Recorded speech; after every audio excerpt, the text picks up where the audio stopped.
Welcome back. This time we're talking about the first official trailer for Logan, the third Wolverine film and reportedly the final X-Men film to feature Hugh Jackman in that role. First of all, I want to apologize because I know I'm running late on a number of TV reviews that were due up this week.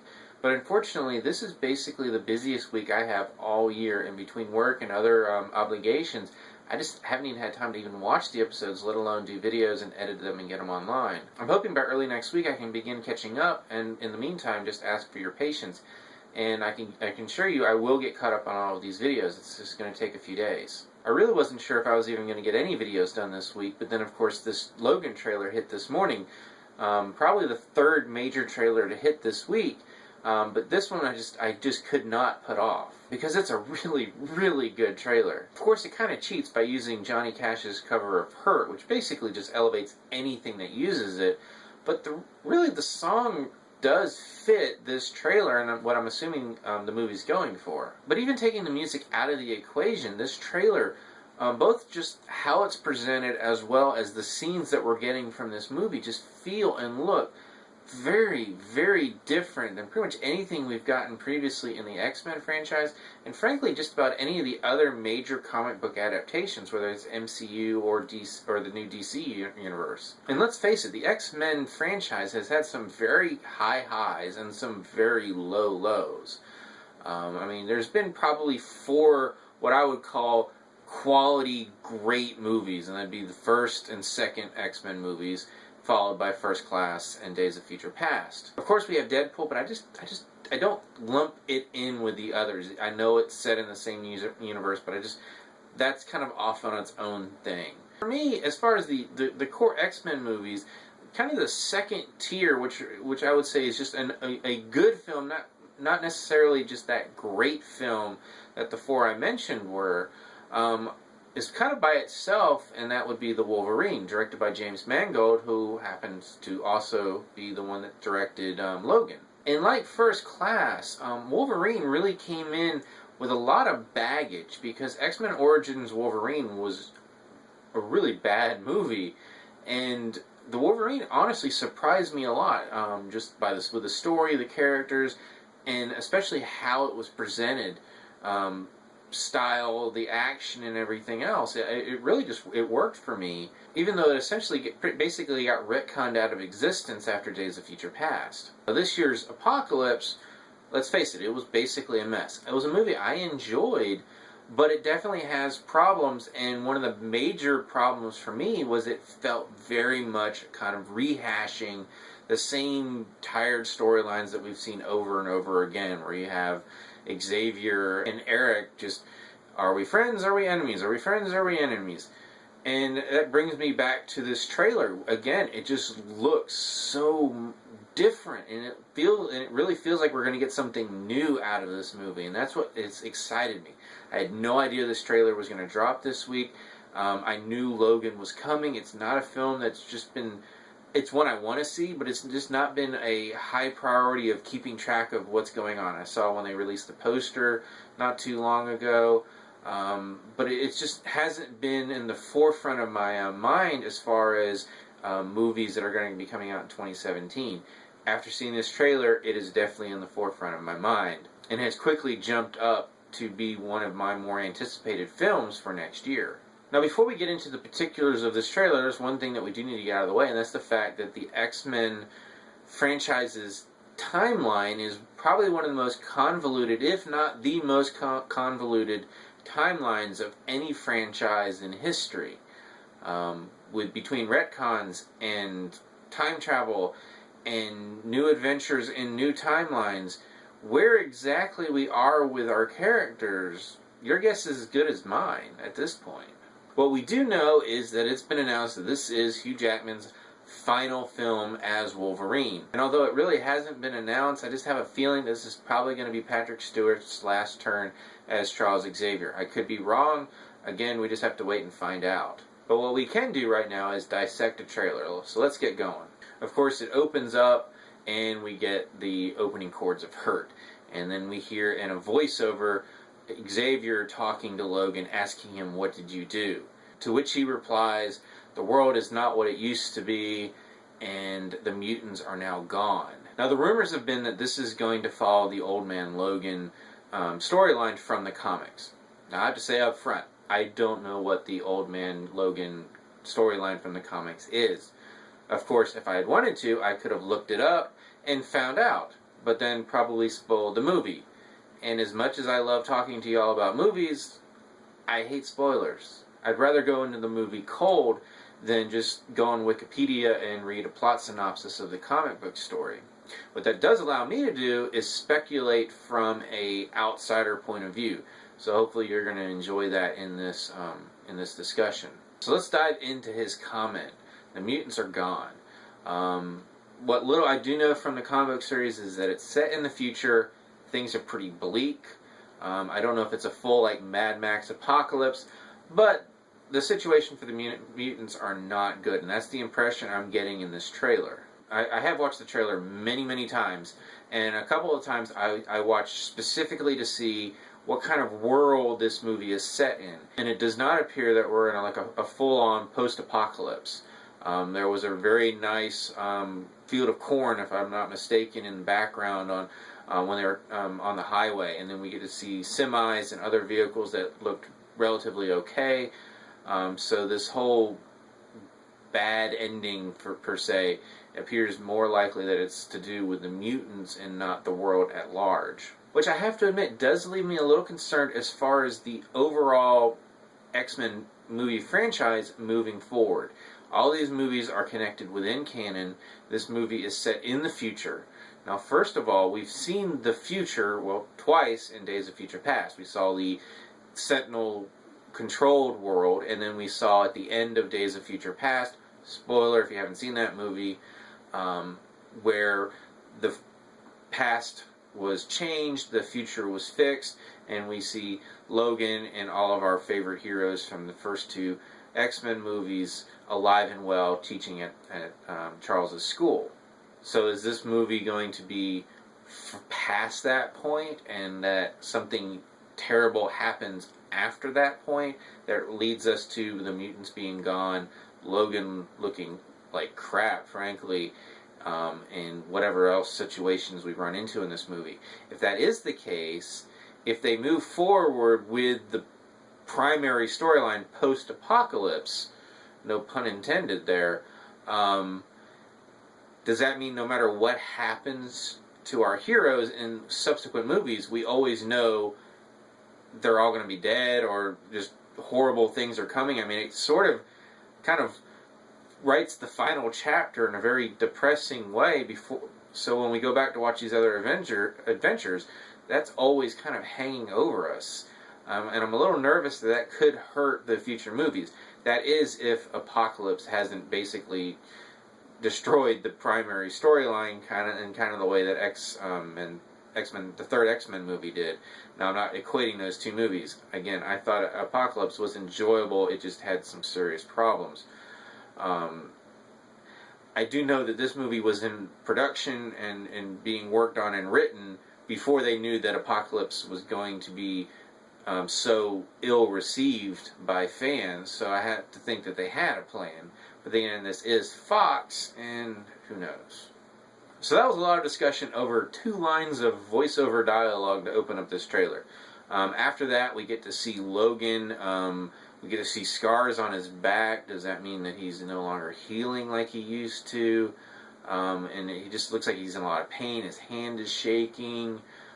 He just looks like he's in really rough shape. Of course, with trailers, we don't know if this is like late in the movie and he's had his butt kicked multiple times in various scenes. You know, that's the joy of dissecting trailers. We have no idea how these particular scenes fit into the movie. After that, we get to see some clips of Charles. If anything, he looks worse off than Logan. We get to see him sort of bedridden in this weird building. Again, I think this is probably something from later in the movie when Logan is taking care of him. I don't know if that's how we're going to open up, or if Logan's going to be sort of solo and then meets Charles, which seems to be the situation when Charles introduces him to the girl a little bit later in the trailer. While we're on the subject of old Xavier, I do have to say it did remind me a lot of old Picard from the Star Trek Next Generation series finale, All Good Things, from the future timeline. As I sort of already mentioned, the next character we meet is this girl who Charles describes as being very much like Logan. And I know those who know the comic book have a particular character who they think this character is. I'm, again, kind of out of the loop on that and just going off what I see in this trailer, which is that looks kind of introverted, but we do get to see her in some action scenes later on once the action starts ramping up on the latter half of this trailer. And speaking of that action, it begins with the arrival of this troop of federal police cars. And we know they're federal police because they have federal police written in reverse on their front windshields. They've got this like kind of SWAT gear on. So does that mean that the government has once again turned against the mutants? As I mentioned in a recent review of an Agents of S.H.I.E.L.D. episode, you know, that is a trope that they have used very often. That was the one thing in this trailer that looked, alright, I've seen that before. Again, we don't really know where that's going. Are they working for the bad guy? Or are they actually working for the government, hunting down mutants? We don't know yet. But in a trailer that looked very fresh, very original, and just very exciting, that was the one thing that did sort of kind of pull me back a little bit and go, okay, are we really going to be that different this time? We also get a quick glimpse of this other character wearing these goggles. My first thought was Cyclops. Of course, if you're familiar with the storyline, I'm sure you probably know who that is, and you can go, Mark, you're stupid. Why did you think that was Cyclops? Or it could be Cyclops. I don't know. But that is what I thought when I saw him. It did have it was a really cool look if they were going to take that character into this darker, grittier future that this movie is set in. And at this point, the action really ramps up in this trailer. We get to see a lot of, like, there's a cool car chase with Logan driving this truck. We get to see people kicking butt, flying through the air. We get to see Wolverine with his claws. Of course, with the very fluid timeline of this franchise, I don't know if anything from the Wolverine still exists, because we know he lost some of his adamantium claws in that movie. We'll just have to wait and find out. But I will say, I just love how this trailer was edited, because well, for one thing, the music, I mean, I don't know if there's a better just ramp up of tempo and just dread plus just great beat than when Hurt ramps up that portion of the song. So it just really worked as they were ramping up the action, but then they were intercutting it with these quieter scenes showing Logan and Charles and this girl sort of bonding, and it was just such a nice contrast. Whoever edited this trailer, again, just kudos, because I mean, just every edit, every cut, every decision just really worked for me. I love this trailer as a piece of art in itself, outside of the very cool looking movie that it's advertising. Then as we near the end, we get this one extended scene which almost seems jarring after the very quick cuts that we're getting earlier, where we see the girl wearing the glasses and then reaching for Logan's hand, which is very reminiscent of the shot that they used for the poster that we got, was it a week ago? Time is, like I said, this week and last week have been crazy for me, so time is very fluid for me as well. So whenever that poster came out, that her reaching for his hand was very reminiscent of that poster. And then the trailer ends with this voiceover of Charles talking to Logan, telling him, Logan, you still have time. And just the way it was said, just for one thing, Charles just sounds very weak. His voice just sounds weak. But then the implications, especially when Logan is essentially immortal, possibly has lost people, and is now apparently going to have to be caring for this young person. I don't know, it just came across as so utterly ominous, because there's so much dark subtext that you could put to that, and like a depressing subtext. So it was a perfect ending to a dark, gritty, and I don't mean dark in the, like, oh, let's make it dark. No, there was this sense of dread that permeated this entire trailer, because it's just, everyone looks tired, they look beat, they just look beaten. It looks like life and the world and circumstance has just conspired to make these characters just, it's conspired against them. So that line after we've seen so much just darkness and bleakness, was just very ominous again. And I use the word bleak, but it is bleak, but at the same time it doesn't feel like it's just going to be one large just pit of depression. It looks like there's going to be a lot of cool action. It looks like it looks like there's this possibility of a great character arc with Logan, and bonding with this girl, bonding with Charles in a way that I don't think we've really seen before. Like I said, this was a movie that I was looking forward to in sort of the abstract, because I have enjoyed the X-Men movies. I have enjoyed Hugh Jackman as Wolverine. I have enjoyed Patrick Stewart as Charles Xavier. I liked Mangold's previous The Wolverine. So there's a lot of reasons for me to look forward to this movie. It just was not one that was just up in front and center on my radar. This was a trailer that when I was done, I went, holy crap, and now I really want to see this movie. This was a perfect trailer. Of course, we know this is not the case because we are always going to get fed trailer after trailer after trailer. Typically, the minimum is going to be 3. But I would be perfectly fine if this was the only trailer. And I'm probably on the minority when you look at the full spectrum of moviegoers. They want more. I don't want any more. This trailer was enough. I would love to be able to go into this movie not knowing a single other thing about this movie, because this trailer was enough. It accomplished its goal. I want to see this movie. Of course, we're going to get more story will be spoiled. Unfortunately, that's just the way of it. I really haven't mentioned it, but of course, by all accounts, this movie is going to be R. There was also a Red Band trailer that dropped today. As best I could tell, there was very, very little difference between the two until the very end, where we ended with a very R-rated scene involving a man's head and Wolverine's claws. It's kind of cool in a, oh wow, this is definitely going to be R.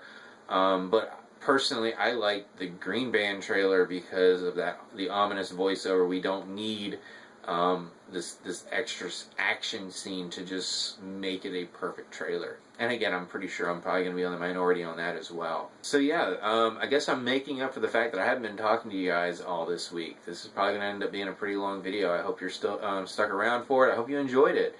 So let me know what you thought about Logan. What do you think about this trailer? What was your level of anticipation for this movie before and after watching the trailer? Did it jump like it did for me? As always, you can subscribe to my channel, check out some of my other reviews, and until next time, I'll see you at the movies.